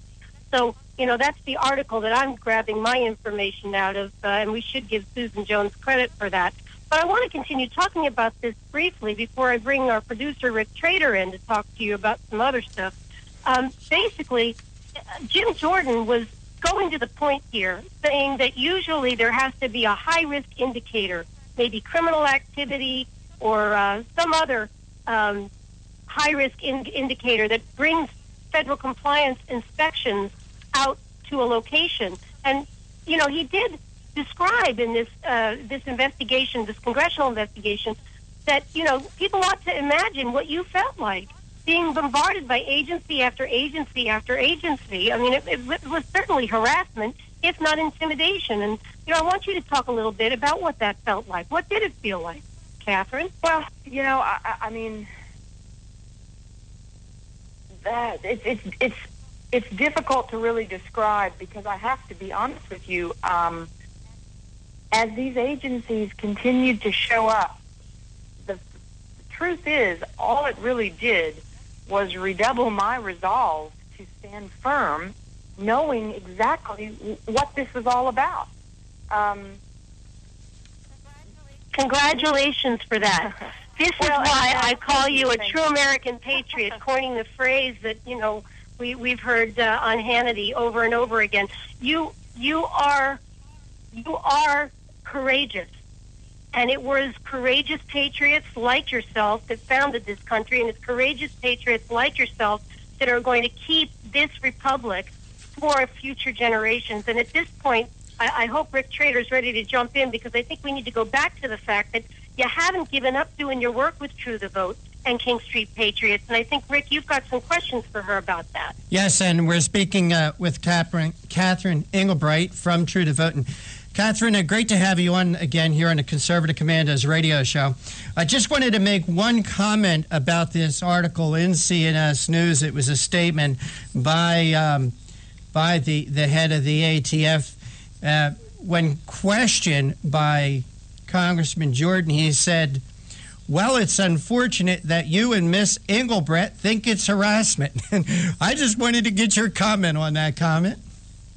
Well, again, I mean, the letter of the law states that they can come out to a license holder's place of business every 12 months for audit. And certainly this is not the first time that an agency has tried to spin this as, business as usual. Mm-hmm. But I would ask the listeners, does it seem like business as usual to have had no fundamental change to your operations, and all of a sudden 5 government agencies descend on your doorstep and begin to poke and prod around, when nothing like that had ever happened in the history of your organization prior filing nonprofit status for True the Vote? Hey, Catherine, we only have about a minute or so, but I wanted to talk with you about something that I saw on your website this morning. It was about Kansas, a huge victory for election integrity, the SAFE Act, the Safe and Fair Elections Act. Could you tell our listeners a little bit about this act and how this act might be a pattern for other states in about a minute? Sure. So that's called the Kansas Project. Secretary of State there in Kansas, Chris Kobach, does a fantastic job with encouraging states to participate by submitting their voter rolls to the state, and then they work together to try to identify problems and anomalies. And that just recently gave us the results you're talking about in North Carolina, where they found, I think, 30,000 some voters registered in more than one state who had voted in more than once in the 2012 election. And these are the kinds of things that lie dormant in our voter rolls all over the country if we don't take a closer look. And so we applaud the Kansas Project, and if your state's not participating, it certainly should be. Well, I'll tell you where they need something like this, Catherine. In Philadelphia, where in the last presidential election, in 59 voting districts, taking in over 19,000 votes, Mitt Romney did not get a single vote. Yes. Hey, Catherine, we're going to have to leave real soon, but one other thing I wanted to say, and I'm sure you can agree with this. Only those that benefit from voter fraud would be against stopping voter fraud. Catherine, please give us your websites. Absolutely. People can go to truethevote.org and check us out. Truethevote.org. And hey, you are a very brave woman. I don't know how you put up with all that stress and strain. I really don't know how you and your husband got through it, but you must both be very strong people. I just want to thank you for being the patriots that you are. Great. Well, thank you so much. We're all in it together, and now is the time for us to stand united in defense of our country. All right. Catherine Engelbreit, want to thank you so much for joining us today here on the Conservative Commandos Radio Show. Take care and God bless. Great. Thank you so much, y'all. Bye. All right, you are listening to the Conservative Commandos Radio Show with Anna Little and Rick Trader, and we're coming to you from the CCRS studios, that of WNJC 1360, our flagship station in Philadelphia, voter corruption capital of the world, and around the world on the internet via our internet broadcast partners, CPR Worldwide Media, PatriotsRide.org, Vigilant Liberty Radio Network. Don't go away. We'll be right back. What does it take to be the leader in production systems technology? To be the one company that solves production problems at any plant, for any product, and with technology? It takes a 30-year record of success. It takes total mastery of complex technologies with a history of delivering success every time, without fail. Only one company can claim that high ground in manufacturing line optimization, data automation, and systems integration, and that's Philadelphia Control Systems. In factories worldwide, Philadelphia Control Systems programs, software, and engineering solutions deliver optimal performance and output flow with a record that can't be matched. Any plant, any product, any technology. Philadelphia Control Systems, the leader in production automation since 1982. 800-335-9811, PCS4automation.com. That's PCS, the number 4, automation.com. Oh, how I'm longing for the day when I'm back at Orchid Bay, where the silver water glistens in the sun. When is the last time you raced a small boat across wide open water? Tired of snow, traffic jams, cold weather? You need a refreshing change of scenery, a world away. The Bahama Islands have vacation rental homes and apartments. Enjoy spectacular nature in the Abacos Islands. Enjoy refreshing Caribbean beauty, fishing, snorkeling, scuba, the beach. www.enjoyabaco.com. That's ABACO. Enjoyabaco.com. As I sail across the sea of Abaco, smiling 'cause I know only one more mile to go. Enjoyabaco.com. Hi, this is Bob Viden, owner of Bob's Little Sports Shop in Glassboro, New Jersey. I've had the opportunity to travel in many foreign countries, and I've seen what happens to people when they lose their freedom. I wrote this poem. Give us freedom was the cry as they marched throughout the night. At Concord Bridge in Trenton, for freedom they would fight. To build a nation that would last with peace and liberty, it is a job that's never done if we are to be free. They wrote a declaration to announce that we are free, then a constitution for all the world to see. But this is ink on paper. We must make it last. It must always be defended, and that is quite a task. Today the battle rages for freedom in our land. To save our Constitution, we all must take a stand. We must stand up for freedom in our actions every day, and you can stand up with us. Join the NRA. This is Bob Viden of Bob's Little Sports Shop in Glassboro, New Jersey. You may call us at area code 856-881-7575 or visit us online at bobslittle.sportshop.com.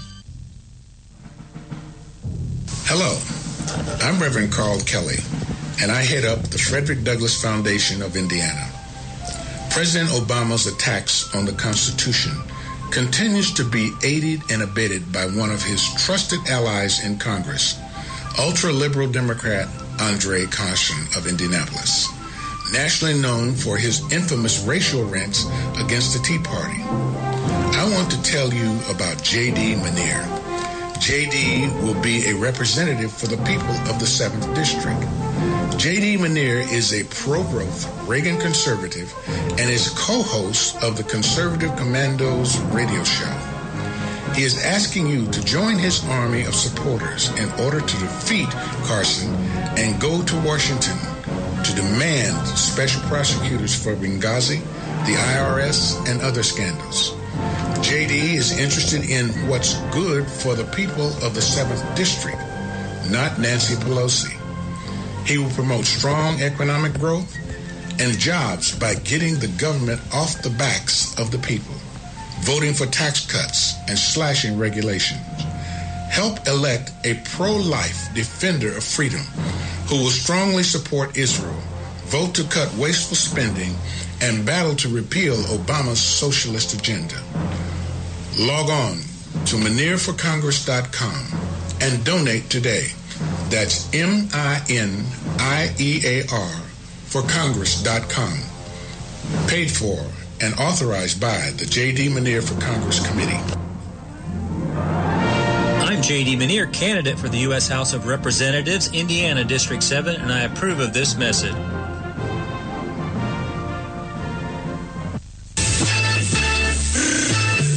You can call the Conservative Commandos Radio Show at 856-227-1360. Your opinion counts at 856-227-1360. This is Congressman Alan West, and you're listening to the Conservative Commando Radio Show.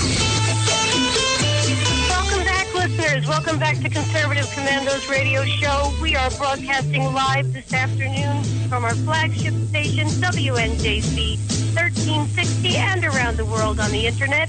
This segment, we are speaking with Dr. Bobby Everly. He's a conservative political analyst, writer, and commentator, and founder of GOPUSA.com, one of the leading Republican conservative websites in the country. Dr. Everly has extensive writing, online publishing, and public speaking experience, and as a recognized leader in conservative politics, he has been profiled in both USA Today. His opinion pieces have been featured in numerous publications, including Washington Times, Human Events, FoxNews.com, and the Houston Chronicle. And he's appeared on FoxNews.com Strategy Room, MSNBC with Joe Scarborough, NBC Houston. He's been a guest on numerous radio programs, including Conservative Commandos Radio Show Today, and Sirius XM Satellite Radio, Bloomberg Radio, G. Gordon Liddy Show, Fox Radio, and Dennis Miller. Dr. Everly, welcome to Conservative Commandos Radio Show. Thanks so much for having me. Well, I'm honored to have you as my guest, as a co-host here on the show, because I am looking right now at the GOPUSA.com website, and I am looking at your very extensive experience. Well, first of all, you hail from the state of Texas, so that's very, very helpful when you're talking to conservatives. But, tell us a little bit... Tell us a little bit about your journey. How is it that you've come to be a leading conservative today? What have you picked up along the way? What's your story? Oh my gosh! Well, my journey happened by accident, as a lot of them do. When I was growing up and in college and even after college, I really didn't follow politics that much. But being in Texas, I started. As I grew, I started paying attention to the news a little bit more, not just watching the sports broadcasts and things like that. And the news stories just started affecting me differently. And I knew that I needed to get involved. And, gosh, that was about 20 years ago now. And all I did was, like anyone else can do, I called up our local county party, and I said, how can I get involved? And I volunteered on a political campaign, a congressional race, and got involved with the Young Republicans organization. And from there, it just step by step, I got more and more involved and started GOP USA in 2000. So we've been around 14 years now, and it's just grown to be one of the largest sites in the country. We've got over 1 million email subscribers that we send our newsletter to each day, and it just keeps growing and growing. Now, without giving away any trade secrets, because of course you probably have some of those, it is a business for you, but you started off with only 400 subscribers, and you've grown to this large, you've got extensive reach when it comes to getting the message out. Are there any insights that you could share with our listeners if they're involved in similar efforts, how they grow from 400, say, to the million plus that you've talked about? Well, I mean, for me, the whole thing, anyone that starts out, first you have to have a message, and you have to believe in what you're talking about. And if you're passionate about the issues and you've got a voice and you want to get your message out, that's the first step. You have to want to do this. Secondly is to just focus on quality. Don't focus on, making money off of the website right away or doing anything like that, but putting forth a quality product for your readers. Give them something that they want to visit, that looks like you've taken the time to create a good website, that your columns are well written, that everything's organized in a good way. That's how I did it year after year after year before we saw any really significant growth. And then as we had some online petitions and polls and news stories, we kind of just gave people more variety, and we built a nice following, and then it just took off. So you think there's a tipping point at which where you grow to that point and it kind of goes on its own from there? Oh, yes, absolutely. There was so many years, 2001 through 2005 or 6, when friends would come up to me and they'd say, "Oh, you're sure putting a lot of time into this website. Is it you making any money? Or are you reaching people and things like that?" And I said, "Well, we're growing." And then all of a sudden, like I said, it just took off. 2006 was really the start of it all, and then 2008 and being involved in the presidential campaign, then we kind of really made our mark as far as helping fundraise for candidates through our email program, and then also just getting our message out through news and commentary. It really did hit a tip. Now, Dr. Eberle, you are a card-carrying conservative, and no one could ever question your conservative credentials. Yet you are working with the Republican leadership. You have been doing so all along, and I'm sure that you influence them through this website. Do you have any insight you could share with grassroots groups, many of whom listen to this show? How can they interface as conservatives with the Republican Party and get the job done with a conservative agenda?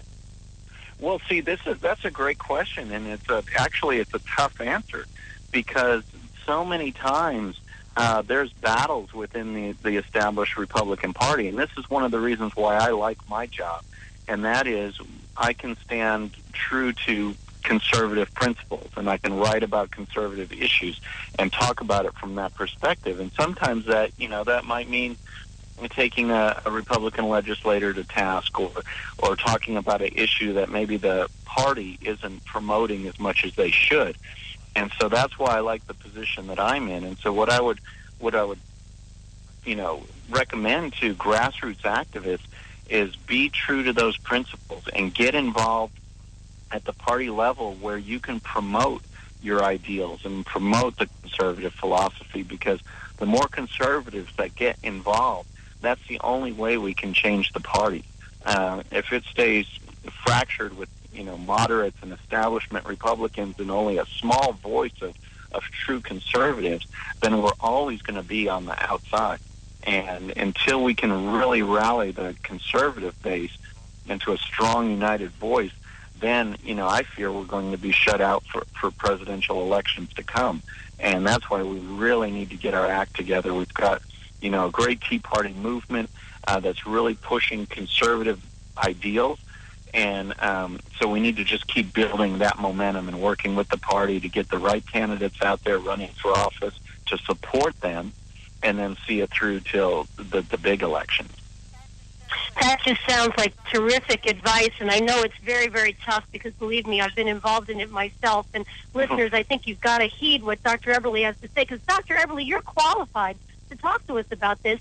You've actually served, I see here, on the board of directors for the Texas Lyceum Association. Did I pronounce that correctly? Yes. And that association can boast as members notables such as President George W. Bush, Senator Kay Bailey Hutchinson, and Governor Rick Perry. Talk to us a little bit about your experience with the leadership of the Republican Party.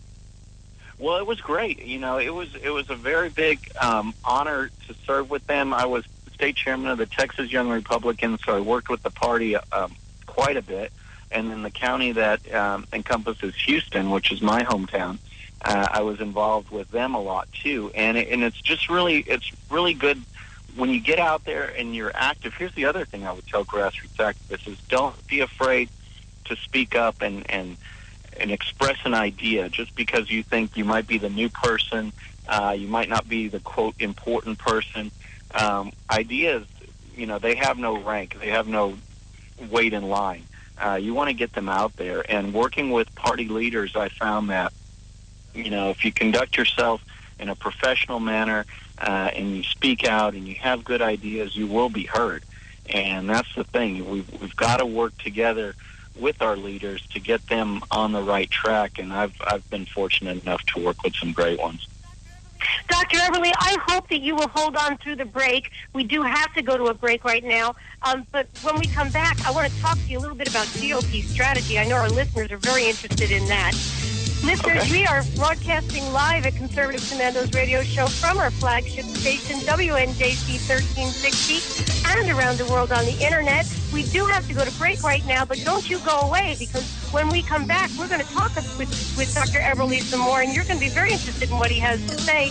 While we're at break, please check out our websites at ccrshow.com and conservativecommandosradioshow.com, and we'll see you right after the break. Crazy. I really don't care. That's my prerogative. They say I'm nasty, but I... Oh, how I'm longing for the day when I'm back at Orchid Bay, where the silver water glistens in the sun. When is the last time you raced a small boat across wide open water? Tired of snow, traffic jams, cold weather? You need a refreshing change of scenery, a world away.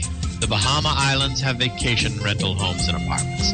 Enjoy spectacular nature in the Abacos Islands. Enjoy refreshing Caribbean beauty, fishing, snorkeling, scuba, the beach. www.enjoyabaco.com. That's ABACO. Enjoyabaco.com. As I sail across the sea of Abaco, smiling 'cause I know only one more mile to go. Enjoyabaco.com. Hi, this is Bob Viden, owner of Bob's Little Sports Shop in Glasper, New Jersey. I've had the opportunity to travel in many foreign countries, and I've seen what happens to people when they lose their freedom. I wrote this poem. Give us freedom was the cry as they marched throughout the night. At Concord Bridge in Trenton, for freedom they would fight. To build a nation that would last with peace and liberty, it is a job that's never done if we are to be free. They wrote a declaration to announce that we are free, then a constitution for all the world to see. But this is ink on paper. We must make it last. It must always be defended, and that is quite a task. Today the battle rages for freedom in our land. To save our Constitution, we all must take a stand. We must stand up for freedom in our actions every day, and you can stand up with us. Join the NRA. This is Bob Viden of Bob's Little Sports Shop in Glasper, New Jersey. You may call us at area code 856-881-7575 or visit us online at bobslittle.sportshop.com. You can call the Conservative Commandos Radio Show at 856-227-1360. Your opinion counts at 856-227-1360. This is Congressman Alan West, and you're listening to the Conservative Commando Radio Show. And welcome back to the Conservative Commandos Radio Show with Anna Little and yours truly, Rick Trader, coming to you from the CCRS studios, that of WNJC 1360 in Philadelphia, our flagship station, and around the world on the Internet via our Internet broadcast partners, CPRWorldwideMedia.com, PatriotsRide.org, and VigilantLibertyRadio.us. And our guest this segment is Dr. Bobby Eberly. He's a conservative political analyst, writer, commentator, and the founder of GOP USA. Dr. Eberly, thanks for holding on through the break. We appreciate your time. Oh, yeah, it's great to be here. Dr. Eberly, by the way, I am one of your subscribers to GOP USA. I look for it every day, and I'm a reader. But how do you choose your writers and your columns for GOP USA? Well, we try and have we try and maintain a variety. We use a number of syndicated columnists. We use a number of people that started out actually writing for us and distribute their commentary to other websites. I kind of am proud that we help bring some of these writers along. But we strive for variety. We see what the audience likes, and then we'll pick up a commentator or drop a commentator here and there along the way. News is the challenge, because there's not a lot of unbiased sources out there. They're all, the AP or UPI. Most of their stories are so slanted, so it's harder to pick out news stories than it is, commentary, because you have such an array of conservative commentary out there. And I try and write as often as I can and pick some timely topics, news and items like that. So readers will know when they get my columns that they'll get a straight shot. But it's news that's the challenge for the readers. For someone who would like to submit an article or a column to GOP USA, what would the procedure for something like that be? All they need to do is send an email, send their submission along with the headshot, because we'd like to have the pictures, to OPED, OPEDS at GOPUSA.com, and we'll review it and get it up there on the site. Okay. Dr. Eberly, I keep going around and around with this issue. Republicans, conservatives, libertarians. It seems like there is 3 branches of the Republican Party now. Would you agree with that? Yes, absolutely. And a lot of my conservative friends are wanting to split off from the Republican Party and start a conservative party. My thinking is I would rather steal their wheel and put in our spokes. What would your advice on this? I love that. And as a race car driver, I'd like to insert our engine in there because I know it'll run a lot smoother. But absolutely. We have what we have, and that is this 2-party structure that is so ingrained in society, and not from just the way people think, but the infrastructure of the parties since they've been around so long. So, me, the best way, and frankly the easiest way, is to get the conservatives on board at the grassroots level and just keep working through the party system. If you've got a legislator there that's not doing the job, that's not standing up for conservative principles, then there's a time to fight that battle. And let's take these office holders to task if they're not representing our views. Let's get candidates in there who will, and then support them in the general election with everything we've got. But, Rick, I totally agree with you that through the party structure, that's the best way to get our message out. We just need good messengers.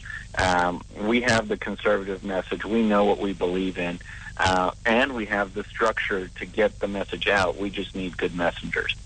Dr. Eberly, I know Anna wants to talk some issues with you when I swing it back to her. But in my opinion, with Obamacare, with the things that are going on in the Ukraine, to me, one of the largest issues that is facing our country today that I think conservatives are going to need to defeat is this idea of another amnesty giveaway. That we tried this once, we tried this during the Reagan administration, and we're back in the same place again. And if we grant this amnesty, that it is going to change the demographics of our country to look like California. What say you? Oh, yeah, absolutely. It's a huge issue, and what I hope that Republicans will do is, and see, gosh, we could talk about this one forever because there's just so much frustration in Washington.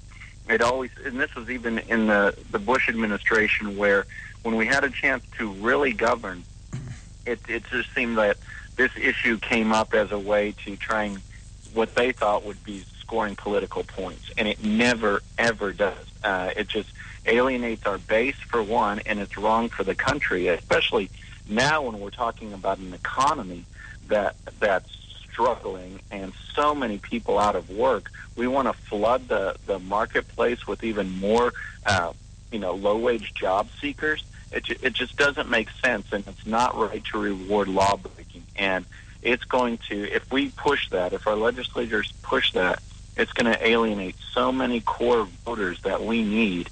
It's just political suicide. Dr. Eberly, on a personal note, we've been doing a Conservative Commandos radio show going on 4 years. And as the name implies, we invite conservatives on our show to express conservative opinions and views. Do you think I'm wrong in this strategy, or should I be reaching out to the other side? Oh, I love this. We need our voice. There's so many outlets out there that are, preaching everything that we are against, and we need as many voices as you guys as we can, because that's what's going to build the momentum. I mean, the more conservative commando we have out there, the more fighters for conservative values, the better we're going to do. And what's important is to get your listeners to reach out to those friends and colleagues of theirs that may not follow politics too much, that may not know where they stand. That's where shows like this can really make a difference, because then once they get a taste of it, then they say, you know what, that makes sense on these issues. Taxes affect me, education affects me, the state of the country, the decline in values affects me, but maybe they haven't thought about it and know how to express those ideals or what they really believe regarding all those issues. Well, your show tells them. And that when people open up their minds and really think about it, it's going to sink in. So you guys are doing just a valuable service. Another little piece of personal advice. You've had great success with GOP USA and Talent and other endeavors in your life. I know you talked with Anna before briefly about publishing and websites. What advice would you have for me as the producer of the Conservative Commandos radio show? Oh, wow. I think just keep doing what you're doing. Get in as many guests as you can that hit on different subjects so that you can really educate your readers. Kind of like what I focus on the website, providing a good service. I mean, you guys are doing it already, and I would just say keep it up. As much as you can get the audience, your listeners involved, and educate them on these issues. And then also, there's another area too, and that is you have listeners that believe in these core conservative principles right down to their core, but they don't know how to be activists. They don't know about grassroots involvement in the party structure and how to get involved. So anytime that any of us can educate people on that, now you're taking someone who thinks like us and talks like us and gets them to act like us. Well, Dr. Eberly, first of all, thanks so much for that vote of confidence toward Conservative Commandos radio show, because, we are trying to be effective and we do want to make a difference. But I want to talk to you a little bit about GOP strategy. We have two very important election cycles at the national level coming up. One is the midterms right here in 2014. The other is the presidential race in 2016. And with those two in mind, I've got a couple of questions. I'm just kind of going to throw them at you because we're running out of time, and I'm going to let you address them. One is, we all look back to Reagan, and then we see what's going on now. Conservatives want to know what went wrong, and then what the GOP strategy would be going forward toward a conservative solution in the midterms and the presidential elections.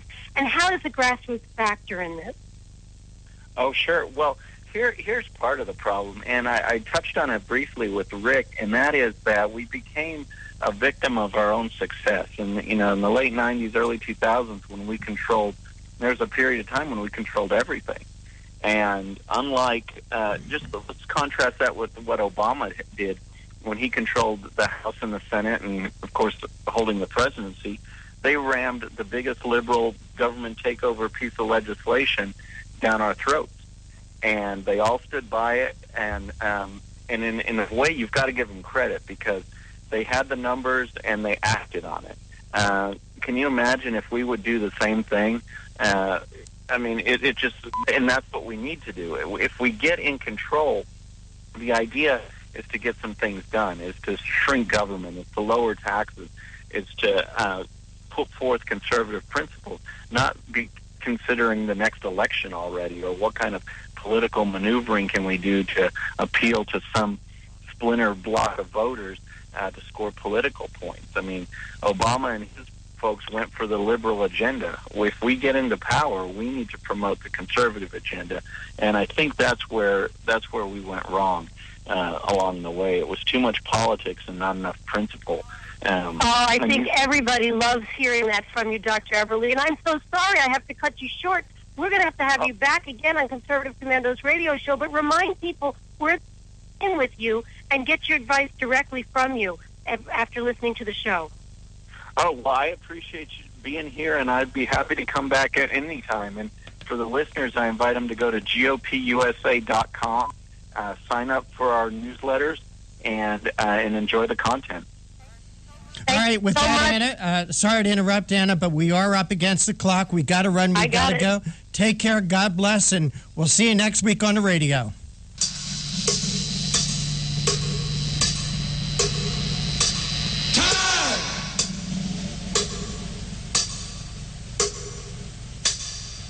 Thank you for listening to the Conservative Radio Show. Huge thanks to our co-hosts, contributors, patrons, callers, and our friends at WNJC 1360 and WIFI 1460, where we broadcast live every Monday through Friday, 3 to 5 p.m. Eastern and 2 to 4 p.m. Central. Look for us on the internet at www.ccrshow.com. Until next time, we are the Conservative Commandos Radio Show, where the newsmakers go to be heard.